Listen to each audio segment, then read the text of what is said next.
ప్రభునందు నాకు అత్యంత ప్రియమైనటువంటి వాళ్ళారా, మన ప్రభువును రక్షకునైనటువంటి యేసుక్రీస్తు వారి యొక్క శుభనామంలో మీ అందరికీ నా హృదయపూర్వకమైన శుభములు వందనములు తెలియజేస్తున్నాను. ఉదయకాల సమయంలో దేవుని వాక్యాన్ని ధ్యానం చేసుకుందాం. ఈరోజు వాక్య ధ్యానం కొరకు మనం తీసుకున్నటువంటి లేఖన భాగం కీర్తనల గ్రంథం 138వ కీర్తన 6వ వచనం చదువుకుందాం. యెహోవా మహోన్నతుడైనను ఆయన దీనులను లక్ష్యపెట్టును, ఆయన దూరము నుండి గర్విష్ఠులను బాగుగా ఎరుగును.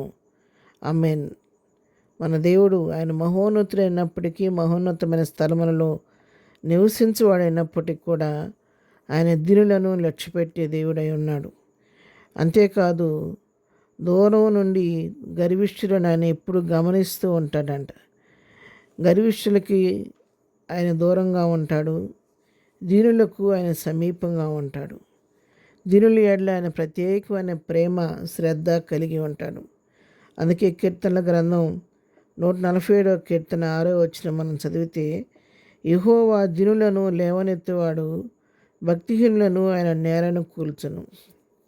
దీనులను ఆయన పైకి లేవనెత్తే దేవుడు.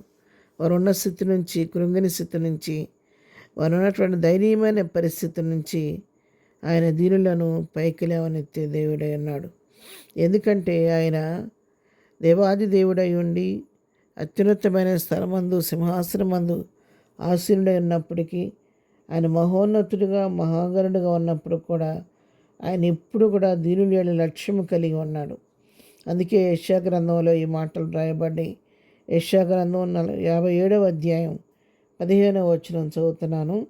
మహాగణుడును మహోన్నతుడును పరిశుద్ధుడును నిత్య నివాసినైన వాడు ఇలాగ సెలవిచ్చుతున్నాడు, నేను మహోన్నతమైన పరిశుద్ధ స్థలములో నివసించువాడను. అయినను వినయము గల వారి ప్రాణమును ఉజ్జీవింపచేయుటకును, నలిగిన వారి ప్రాణమును ఉజ్జీవింపచేయుటకును, వినయము గల వారి యొద్దను దీన మనసు గల వారి యొద్దను నివసించుచున్నాను. చూసారా, ఆయన మహోన్నతుడైనప్పటికీ, మహోన్నతమైన స్థలములలో నివసించేవాడైనప్పుడు కూడా ఆయన ఎవరి దగ్గర నివసించి ఇష్టపడుతున్నాడంటే, వినయం గల వారిని ఉజ్జీవింపచేయటానికి, ఎవరైతే నలిగిన స్థితిలో కృంగిన స్థితిలో ఉన్నారో వారిని ఉజ్జీవింపచేయటానికని నిత్యం వారికి సమీపంగా ఉంటున్నాడు. వినయం గల వారి యొద్ద, దీన మనసు గల వారి యొద్ద ఆయన నివసించున్నాడు అని చెప్పి ఇక్కడ దేవుని వాక్యం సెలవిస్తూ ఉంది. అవును ప్రియులారా, మనం ఏ స్థితిలో ఉన్నప్పటికీ మన దీన స్థితిని బట్టి లోకం మన నిర్లక్ష్యం చేయవచ్చు, నా అనుకున్న వారు మనల్ని పట్టించుకోకపోవచ్చు, అందరూ మన పట్ల శ్రద్ధ చూపించకపోవచ్చు, కానీ మన సృష్టికర్త అయిన ప్రభు ఆయన ఎప్పుడు కూడా దీనుల ఎడల కృప చూపుతూ వారున్న దయనీయ పరిస్థితుల్లో ఆయన నిత్యం మనకు తోడుగా ఉండి వెనుతట్టి ధైర్యం చెప్పి నడిపించే దేవుడై ఉన్నాడు.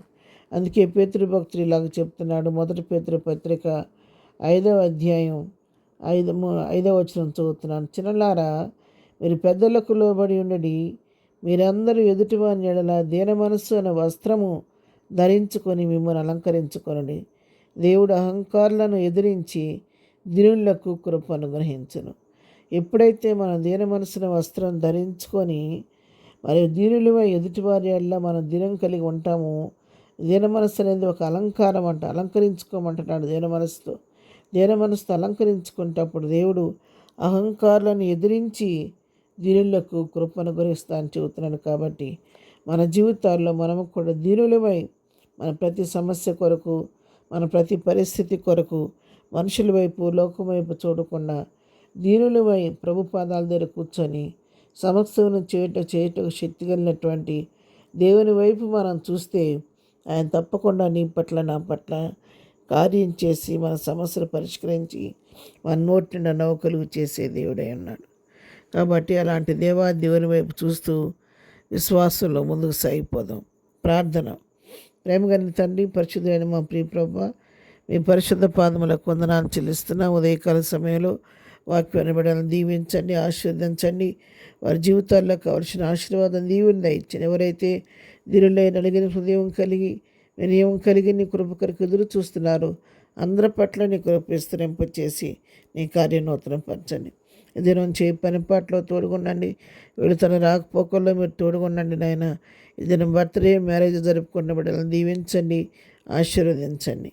ప్రతి వారి అవసరాన్ని కృపామయ దేశంలో తీర్చమని యేసునామంలో ప్రార్థించటి పొందుకొని ఉన్నాము తండ్రి. ఆమెన్. ప్రభు కృప సదాకాలము మనందరికీ తోడయుండి నడిపించునుగాక. ఆమెన్.